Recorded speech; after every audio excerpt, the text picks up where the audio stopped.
모든 터널에는 끝이 있다. 그것이 아무리 긴 터널일지라도. 저는 그 말을 참 좋아합니다. 누구에게나 살면서 힘든 일, 어려운 일은 존재하죠. 하지만 그 어둡고 기나긴 터널의 끝에 다다르면 다시 나타날 길은 밝고 평온하다고 믿습니다. 사실 저를 겉으로만 아는 사람은 제가 정비된 포장도로를 달리는 사람이라고 생각할 겁니다.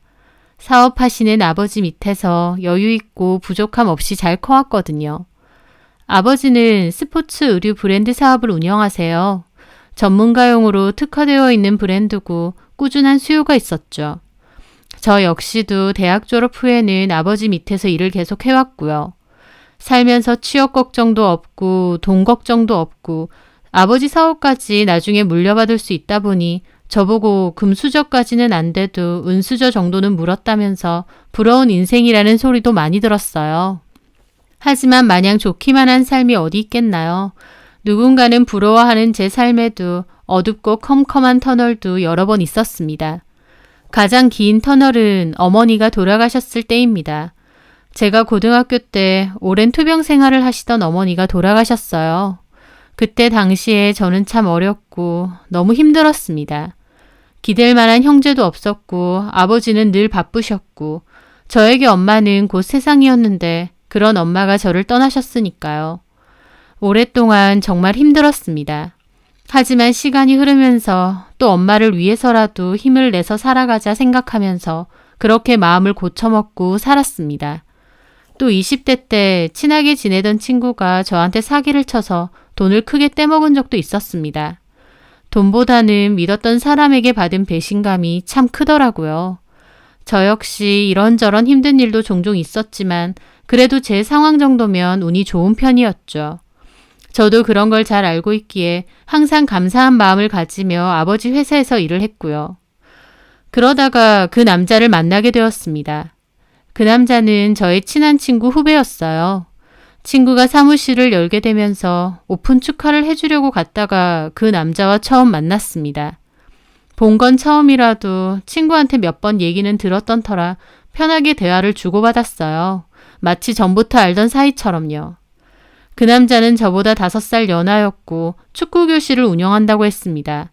예전에 축구 선수로 활동한 적도 있었는데 부상과 함께 그만두었다고 하더라고요. 운동을 하는 사람이다 보니 몸이 참 좋고 건강했어요. 저도 스포츠웨어 쪽 일을 하기도 하지만 운동도 좋아하다 보니 서로 공통사가 많았죠. 그때 대화를 잠깐 나눴는데 참 재밌더라고요. 그래서 저희는 자리를 바꿔서 대화를 더 나누었고 그게 인연의 시작이 되었습니다. 그 남자는 저보다 연하였지만 성격도 의젓하고 배려심 많고 또 유머러스하기도 해서 같이 있다 보면 참 재미있었어요. 운동을 좋아하다 보니 헬스장에 가거나 조깅, 등산을 하는 데이트도 많이 했죠. 그런 부분 역시 참 잘 맞는다고 생각했습니다. 그렇게 좋은 마음으로 만나오다가 자연스럽게 결혼 이야기도 오가게 되었어요. 남자친구는 저와는 반대로 아버지가 안 계시고 어머니만 계셨어요. 누나도 한 분 있었고요. 홀어머니라서 좀 걱정도 했는데 제 걱정이 무색할 만큼 어머님은 저를 좋아하고 예뻐해 주셨습니다. 어머님은 저에게 딸 하나가 더 생겼다고 생각하겠다마 하셨는데 저는 그 말이 참 좋더라고요. 고등학교 때 엄마가 돌아가시고 엄마와의 추억을 많이 못 만든 게 참 한스러울 때가 많았어요. 그런데 어머님은 저를 예뻐해 주시고 아껴주시니까 마치 엄마가 다시 돌아온 것 같아서 저도 더 행복하고 감사했던 것 같습니다. 저희 아빠도 제 남자친구가 싹싹하고 성격이 좋은 것 같다면서 네가 좋으면 아빠도 좋다고 하시면서 결혼을 허락하셨죠. 그렇게 저와 남친은 양가의 축복을 받으면서 행복한 결혼식을 올리게 되었습니다. 하지만 그때까지만 해도 몰랐죠. 그 남자와의 결혼이 저의 또 다른 터널이 될 줄은요. 남친은 예전에 운동을 했던 시절 돈이 많이 들어서 집에 빚이 좀 있다고 했어요. 그래서 그 후 돈 버는 건 다 빚 갚는 데 써서 결혼을 위해 쓸 수 있는 돈이 별로 없다고 했죠. 그건 상관없었습니다. 제가 이미 살고 있는 집이 있었고 살림살이도 준비가 다 되어 있는 상황이니까 굳이 결혼한다고 해서 돈이 더 필요한 상황은 아니었어요. 신혼집은 저희 집으로 시작하기로 하고 그 외에 결혼에 필요한 것도 제가 많이 냈죠. 서로 많이 사랑하니까 돈은 크게 중요한 게 아니라고 생각했습니다. 어머님도 그 사실을 아시고는 저에게 엄청 고마워하셨어요. 우리 정우가 진짜 장가 잘 가는 것 같다고 하시면서요. 결혼하고 나서도 어머님은 저에게 여전히 잘해주셨어요. 저나 남편이나 바깥일 하느라 바쁘다 보니 집안일에는 소홀할 수밖에 없었어요. 그렇다 보니 저는 가끔씩 와서 집안일을 도와주시는 도우미분을 쓰려고 했거든요. 그런데 어머님이 자기 집도 가깝고 굳이 뭐하러 모르는 사람을 집에 들이냐고 하시면서 어머님 본인이 와서 집안 살림을 도와준다 하시더라고요. 저는 좀 부담스럽기도 해서 거절했는데 어머님은 절대 부담되게 안 한다고 하셨어요. 그러면서 저희 집에 와서 청소도 해주시고 반찬도 만들어주셨죠. 정말 부담되지 않게 낮에만 오셔서 일을 해주셨고 저나 남편이 퇴근하기 전에는 돌아가셨어요. 저는 세상에 이런 시어머니가 다 있나 싶어서 너무 감동했습니다. 그래서 저도 어머님께 용돈도 많이 드리고 필요한 게 있다고 하시면 뭐든지 챙겨드리려 노력했어요. 계절 바뀌면 백화점 모시고 가서 옷하고 구두 사드리고 틈틈이 친구분들과 가시라며 스파 미용권 드리고 매달 용돈 드리고 어머님이 저를 도와주시는 만큼 저도 어머님께 잘하려고 나름 노력했죠. 그렇다 보니 어머님과 저는 사이가 좋았습니다. 부딪힐 것도 없고 오히려 서로에게 도움이 되는 사이였으니까요. 다만 한 가지, 아이 문제에 대해서는 입장이 달라서 좀 스트레스긴 했습니다. 어머님은 다른 건 하나도 입대시는 게 없는데 아이는 진짜 안 가질 거냐는 소리를 자주 하셨거든요. 저는 아이를 잘 키울 자신이 없어서 애초에 딩크를 선택했습니다. 남편과도 결혼 전 충분히 얘기가 됐었고 남편도 같은 생각이라고 했어요. 어머님께도 결혼 전에 말씀드렸더니 아이 문제는 너네 알아서 하라고 하셨거든요. 근데 결혼하고 나서는 저한테 이따금씩 더 늦기 전에 아이를 가지는 게 어떻냐고 잘 그러시는 거예요. 제가 남편보다도 나이가 많고 지금 가져도 노산이니까 하루라도 빨리 노력을 해보는 게 낫지 않냐. 애는 내가 다 키워주겠다 하시면서요. 결혼 전에 분명히 알아서 하라고 하셔놓고 말이 바뀌신 거였죠. 아마 어머님 생각에는 결혼하면 저희 생각이 바뀔 줄 알았던 것 같습니다. 그래서 결혼 전에 딩크를 한다고 해도 결혼을 허락하신 것 같아요. 하지만 저는 딩크 생각이 꽤 확고했거든요. 어머님께는 부드럽게 하지만 단호하게 말씀드렸어요. 몇 번이나 말씀드렸다시피 아이 생각은 없다고, 몇 번을 말하셔도 제 생각은 달라지는 게 없다고요. 하지만 제가 그렇게 단호히 말씀을 드려도 자꾸 얘기를 꺼내시니까 남편도 혹시 같은 생각인가 싶어 물었죠. 어머님이 자꾸 아이 생각 없냐고 그러시는데 혹시 자기도 같은 생각인 건 아니지? 제 말에 남편은 웃으면서 손사래를 치더군요. 아니야, 나도 딩크원해. 그냥 우리끼리 재밌게 살면 되지 뭐. 애 있으면 힘들어. 걱정거리도 많고. 그치, 자기도 그런 생각이지?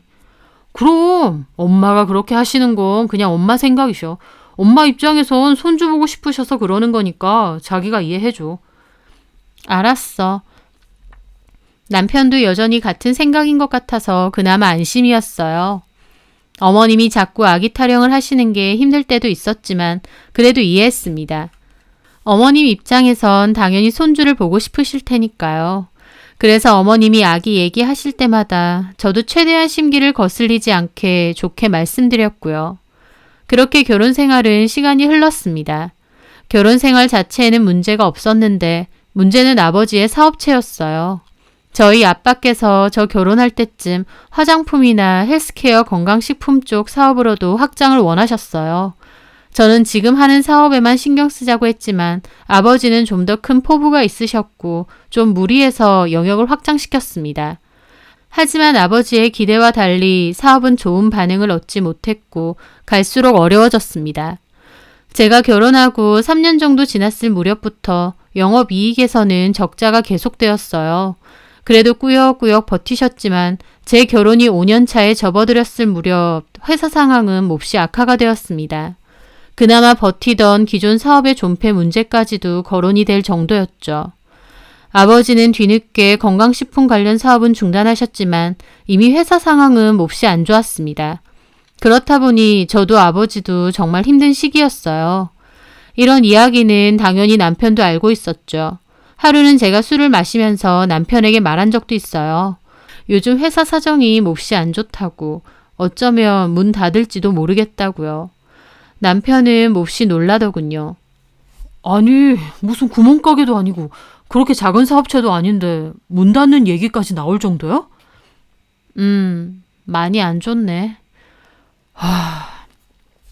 그런데 남편이 한다는 소리가 그럼 그때 얘기하신 거 나 스포츠 센터 해주신다고 했던 것도 안 되겠네? 남편의 물음에 저는 좀 황당함을 느꼈죠. 지금 아버지 회사 자체가 망하네 마네 하고 있는 상황인데 그 와중에 자기 스포츠 센터는 어떻게 되느냐 묻고 있었으니까요. 남편은 축구 교실을 운영하고 있었는데 알고 보니 대표는 따로 있었습니다. 남편은 말은 공동대표라고 했는데 실상은 대표에게 월급 받는 무늬만 공동대표더라고요. 저희 아버지도 그걸 아시게 됐고 저희 남편에게 스포츠 센터를 만들 계획이 있는데 이 서방이 운영을 해보는 게 어떻겠느냐고 하신 적이 있습니다. 남편도 좋다고 열심히 하겠다고 했는데 그 후로 사업 상황이 안 좋다 보니 그 이야기는 흐지부지 되었죠. 그런데 이 와중에 남편은 그 얘기를 하고 있는 겁니다. 저는 한숨을 내쉬며 말했죠. 사업 자체가 다 망하게 생겼는데 스포츠 센터는 무슨... 그렇게 심각하다고? 저는 허탈하게 웃으며 그랬죠. 어쩌면 이 집하고 내 차까지 팔아야 될지도. 저는 반은 농담 삼아 한 말이었는데 남편은 사색이 되더라고요. 가족이니까 남편에게도 말은 했지만 결론적으로는 저와 아버지가 해결해야 할 일이었어요.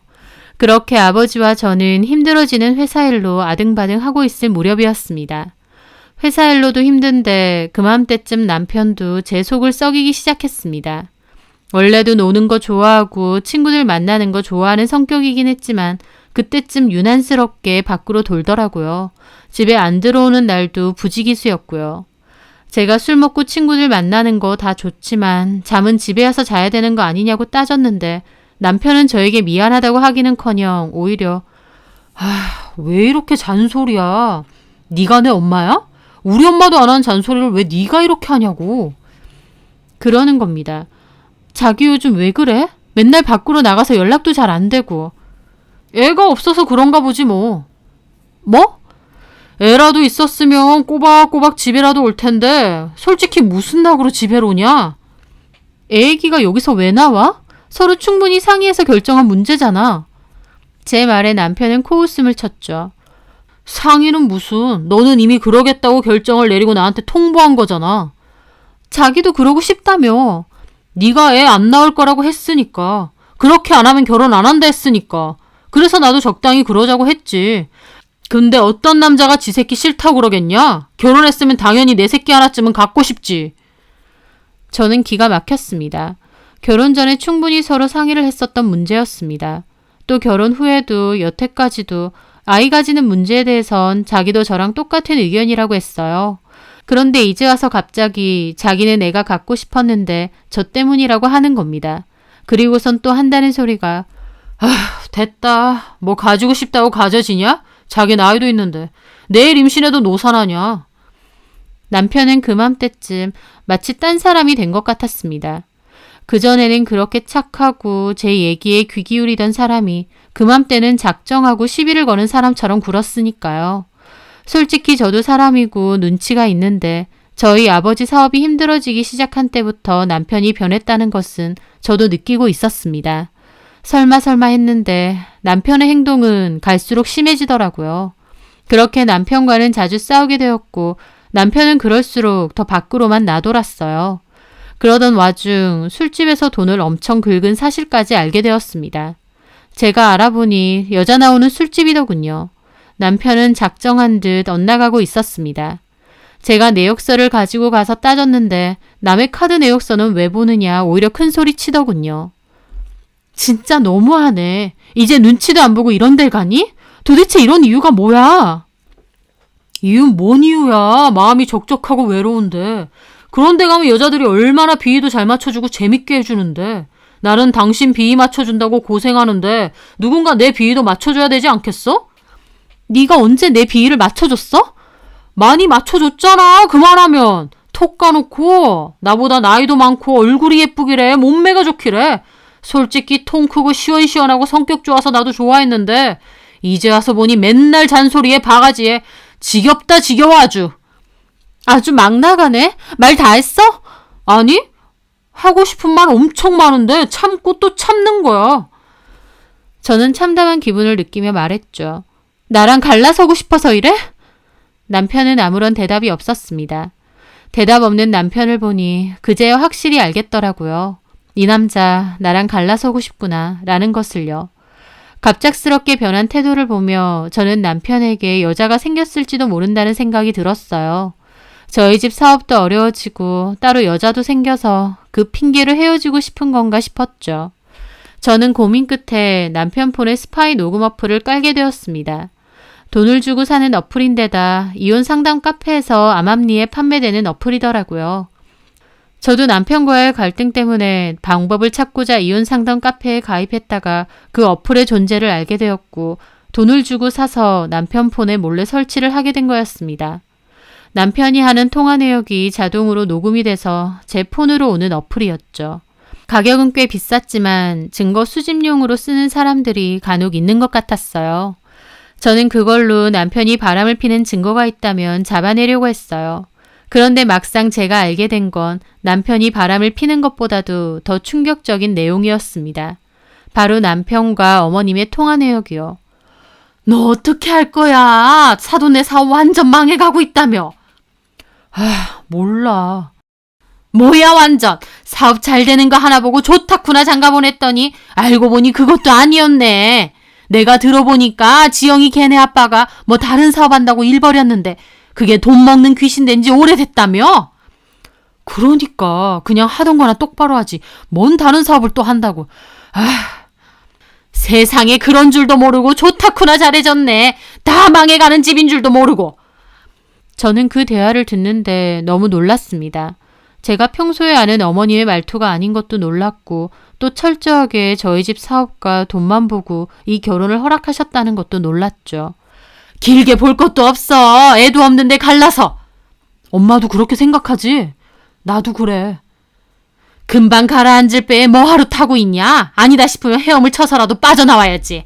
괜히 어정쩡하게 같이 있다가 그 사업 진짜 쫄딱 망하기라도 해봐라. 너까지 개고생 문 열리는 거야. 나도 그렇게 생각해. 솔직히 요새 바가지까지 긁는데 좀 짜증나. 지영이 걔가 바가지도 긁어? 오! 참나, 볼 거 뭐 있다고. 내 말이 나이나 정리 5살이나 많아가지고 솔직히 나는 처음에 나이 듣고 깜짝 놀랐다. 그것뿐이야? 애도 안 가진다고 하고 돈 좀 번다고 지멋대로야 아주. 시어머니가 애는 더 늦기 전에 가져야 되는 거 아니냐 좋게 좋게 얘기를 하면 듣는 척이라도 해야지. 아주 지 혼자 잘나가지고 끝까지 싫다고. 솔직히 걔네 집 사업한답시고 돈 좀 있는 것 말고 뭐 볼 게 있니? 걔가 인물이 좋기를 해. 성격이 고분고분하기를 해. 그러니까 성격이라도 화끈하고 쿨한 줄 알았는데 요즘 보니 바가지까지 긁는다니까. 솔직히 장인도 그래. 나한테 뭐 스포츠센터 그거 차려준다고 큰 소리 칠 때는 언제고 생색만 내고 말 쏙 들어간 거 생각하면 그러니까 그거라도 차려준다고 할 때는 언제고 아예 얘기도 없니? 차려줄 생각도 없어. 생각도 없지만 지금 상황 보니까 차려줄 돈도 없어. 더 들을 것도 없다. 이혼해. 할 거야. 근데 솔직히 내가 이혼하자는 것보다 개입해서 이혼 소리 듣는 게 나아. 그래야 나도 재산 분할 얘기라도 해보지. 그럼 개입해서 이혼 소리 나오게 만들든가. 하고 있어. 자존심도 세네니까 조만간 이혼하자 할 것 같아. 그 얘기를 듣는데 말 한마디 한마디, 단어 하나하나 정말 치가 떨리더라고요. 그래도 5년 넘게 살았는데 이 사람들에게 나는 도대체 뭐였나 싶었습니다. 저희 집 사업 잘 되는 줄 알았을 땐 그토록 잘 돼하고 저희 집 사업 안 좋아지고 콩고물 떨어질 거 없어 보이니까 바로 제 헌담하면서 이혼 얘기부터 하더라고요. 이게 이 사람들의 진짜 모습이구나. 내가 봐왔던 건 완전 만들어진 가면이구나 싶었습니다. 사람이 이렇게 앞뒤가 다를 수 있는지도 놀랍더라고요. 저희 어머님, 저를 딸처럼 생각하시겠다며 그토록 잘해주시더니 속에서는 이런 생각을 하고 계셨던 거잖아요. 남편도 그래요. 제가 좋다고 나이 차이 있는 거 아무것도 중요치 않다고 하더니 이제 와선 처참할 만큼 저를 힐난하고 욕하더군요. 저는 정말 말할 수 없는 참담한 기분에 몇 시간이나 멍하게 앉아 있었습니다. 내 편이고 가족이라 믿었던 사람들이 사실은 내 배경과 돈만 보고 있었고 돈이 없어지면 언제든지 손절할 준비를 하고 있었다는데 말로 표현할 수 없는 복잡하고도 씁쓸하고 괴로운 감정이 들었습니다. 몇 시간의 지독한 고민을 끝내고 저는 이혼하자는 결론을 내렸어요. 이런 통화까지 다 들었고 그 사람들의 진심까지 낱낱이 다 봤는데 꾸역꾸역 계속 산다는 건 의미가 없었으니까요. 저는 이틀 뒤 남편에게 긴히 할 말이 있으니 밤에 얘기 좀 하자고 했습니다. 남편은 뭔 일이냐고 자기 약속 있었는데 취소하고 왔다고 궁시렁거리더군요. 저는 이혼 서류를 꺼냈습니다. 이혼 서류를 보는 남편의 눈은 좀 놀랍기도 하면서 반가워 보이기도 하더라고요. 그걸 느낀 저는 더 씁쓸했고요. 뭐야 이게 갑자기? 네가 원하는 거. 뭔 소리야? 내가 이걸 언제 원했어? 마지막인데 그냥 솔직해지자. 너 이혼 원했잖아. 그래, 이혼해 줄게. 구태여 내 입에서 이혼하자는 소리 나올 정도로 나 안 괴롭혀도 돼. 지금도 충분하니까. 제 말에 남편은 당황한 듯 하더라고요. 뭔 뚱딴지 같은 소리야? 저는 남편과 어머님의 대화가 담긴 녹음 파일을 들려줬습니다. 남편은 눈이 휘둥그레지더라고요. 이걸 어떻게 녹음했어? 녹음 어플로. 원격으로 되는 게 있어. 그걸 내 폰에 몰래 깔았다고? 너 미쳤냐? 이거 불법이야! 그래, 불법 맞아. 맞는데 지금 이 대화 내용을 듣고도 그깟 어플 깐 걸로 큰소리 낼 입장이야? 제 말에 남편은 잠시 주춤하더라고요. 엄마랑 뭔 소리 못하겠냐? 그냥 속상하니까 아무 소리나 막 하는 거지. 내가 다 들었어. 시덥잖은 변명하지 마. 이혼하고 싶다며. 가라앉는 배에서는 헤엄을 쳐서라도 나와야 된다며. 그 말은 됐어. 길게 말하고 싶지 않아. 너랑 너네 엄마가 원하는 대로 이혼해줄게. 나도 이런 소리까지 들은 이상 너랑 못 살아. 너네 엄마 말 맞다나 우리가 애가 있는 것도 아니고 뭐가 힘들겠어. 이 집 내 거고 딱히 나누고 말고 할 것도 없잖아. 그냥 협의혼으로 이혼하고 깨끗이 갈라서자. 남편은 그 와중에 뭔가 계산이라도 하는 양 누나를 굴리더라고요. 저는 그 모습을 보는데 진짜 치 떨리게 징그럽더라고요. 뭐 하는데? 지금 뭐 받아낼 거 있나 머리 굴려?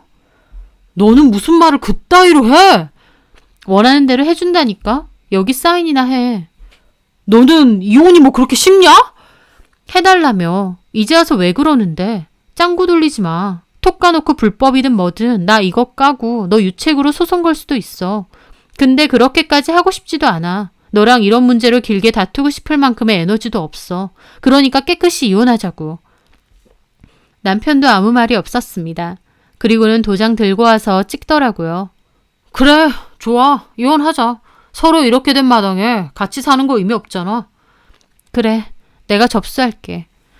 저는 힘없이 이혼 서류를 들고 일어났습니다.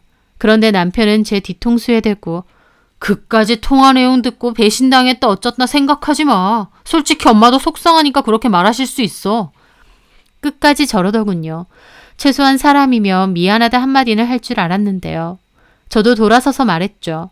뭐가 속상하신데? 스포츠센터 해준다고 해놓고 안 해준 거? 해주신다고 했는데 안 해주셨으면 그럴 수도 있지. 너 우리 아빠한테 맡겨놨니? 너네 엄마도 우리 아빠한테 뭐 맡겨놨어? 나 그냥 말 안 하려고 했는데 따져볼까? 결혼한다고 해서 너네 집에서 받은 거 뭐 있어? 너 한마디로 몸뚱아리 하나 들고 와서 결혼했어. 그런데도 우리 집에서 그런 걸로 말 한마디라도 한 적 있어? 결혼 생활 내내 우리 각자 돈으로 각자 생활했지. 엄밀히 말하면 생활비는 내가 더 냈고 이 결혼에서 네가 손해볼 거 뭐가 있었는데. 오히려 아빠는 빌빌대는 너 위해서 센터 자리라도 알아봐 줄까 하셨던 거야. 그냥 순수하게 너를 위해서. 네가 뭐 대단하고 잘나서 그런 거 해주시겠다 한 줄 아니? 근데 우리 아빠 딴에는 호의로 얘기하셨던 걸 당연히 받아야 될 것처럼 그렇게 생각한다? 너나 니네 엄마나? 그리고 니네 엄마도 그래. 뭐 딸처럼 생각해? 니네 엄마는 딸을 이렇게 취급하니? 너 그렇게 말하면 안 되지. 우리 엄마 그래서 집안일도 도와주고. 집안일 꽁으로 도와주셨어? 그거 돈 다 들였어. 그냥 도우미 써도 되는 거 훨씬 많이 들였다고. 그리고 그것만 드렸니? 옷 사드려, 가방 사드려, 여행 보내드려, 따로 용돈 드려. 나 진짜 너네 엄마한테 할 만큼 했다. 진짜 딸인 너네 누나보다 더. 근데 앞에서는 잘만 받아놓고 뒤에서는 내 욕하고 우리 집 망해간다고 당장 이혼하라고 하고 너나 너네 엄마 진짜 소름 끼쳐. 알아? 말 적당히 해. 나도 참는데 한계가 있어.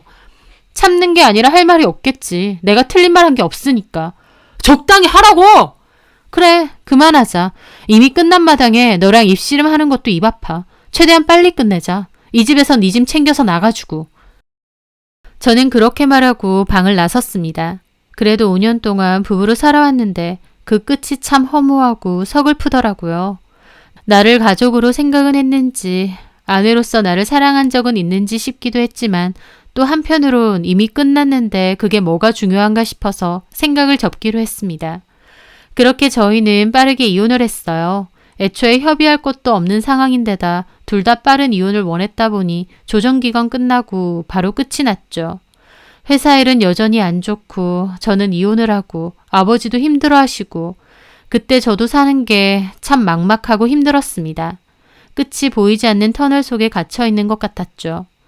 사람에게 배신당하고 회사는 좋아질 기미가 없고 속상한 마음에 별로 좋아하지 않던 술을 마시고 잠들 때도 많았습니다.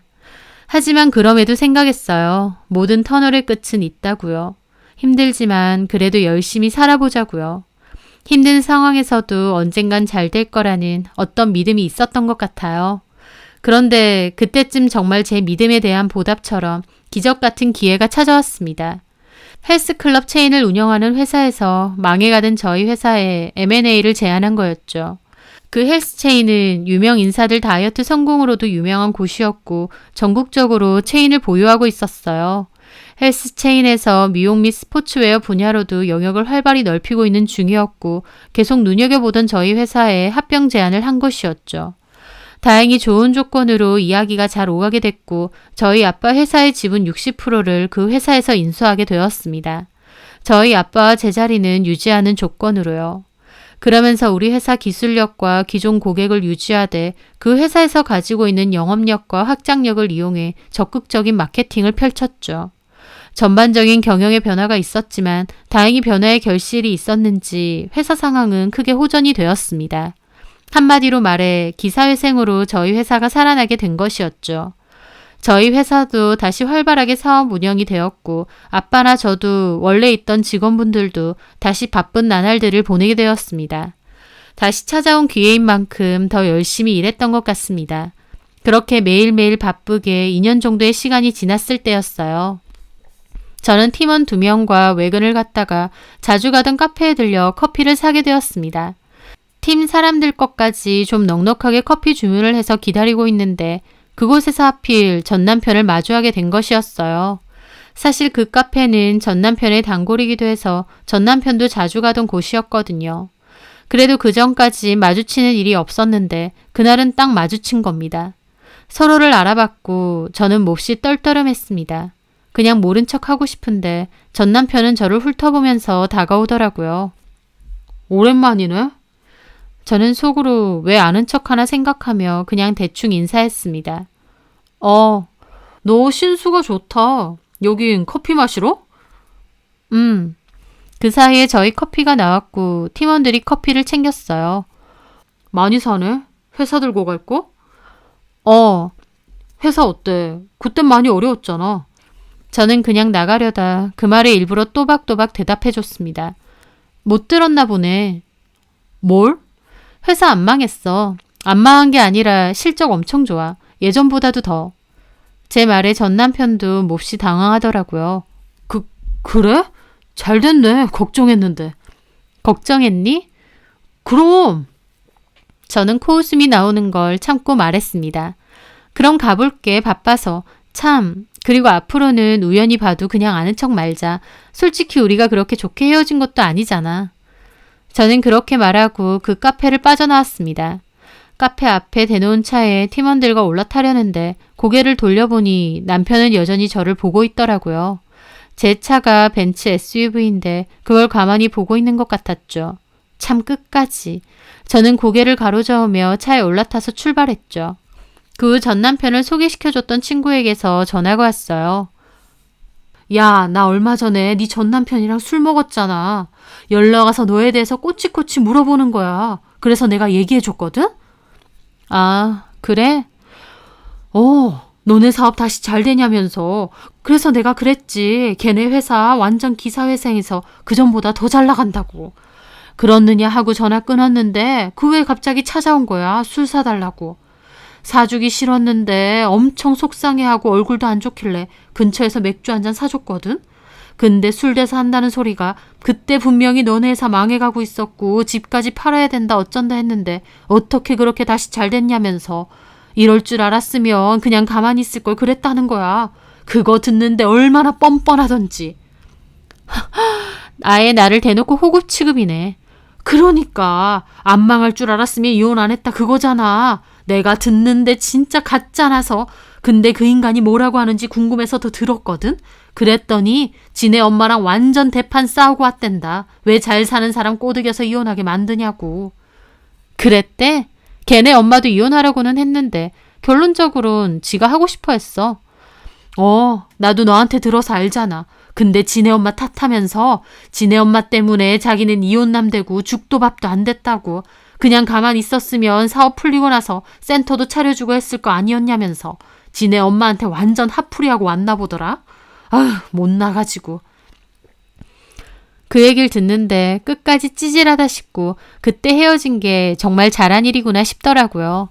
아니나 다를까 친구도 너 진짜 그런 애랑 헤어지길 잘했어. 나도 그냥 아는 후배로 지낼 때는 괜찮은 애 같았는데 너 이혼 얘기 듣고 또 지 입으로 그런 소리도 들으니까 애가 진짜 별로더라. 나도 적당히 거리 두다가 손절하려고. 그래, 그런 애 곁에 둬봤자야. 저는 전화를 끊고 코웃음이 절로 났습니다. 저희 집 망하는 줄 알고 뒤도 안 보고 이혼해달라 할 땐 언제고 안 망했다고 하니까 다시 저런 소리를 하고 다니더군요. 도대체 나를 뭘로 봤을까? 처음부터 나에 대해 진심을 있었을까 싶었습니다. 구질구질 후회하고 있다니까 꼬시기도 한데 또 한편으론 그런 인간이랑 5년을 살았던 세월이 아깝더라고요. 하지만 이제는 다 상관없습니다. 남남이고 다시는 내 인생에 들어올 사람들도 아니니까요. 그냥 많이 힘들었을 때 나를 더 힘들게 했던 인간들이고 그 일을 계기로 잘 정리했다 싶을 뿐이에요. 모든 터널의 끝은 출구이기도 하죠. 그 출구로 나가면 또 새로운 길이 시작되고요. 저는 터널 끝에 열린 그 새로운 길을 열심히 걸어가고 있습니다.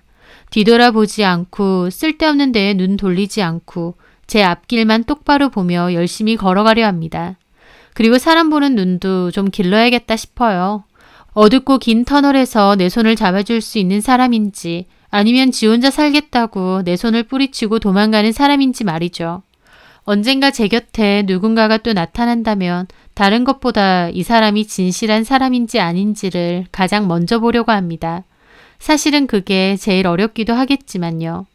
제 사연을 들으시는 분들 중 어렵고 힘든 일 있으시다면 언젠가 터널은 끝이 나니까 힘내시라고 말씀드리고 싶네요. 제 사연 들어주셔서 감사합니다.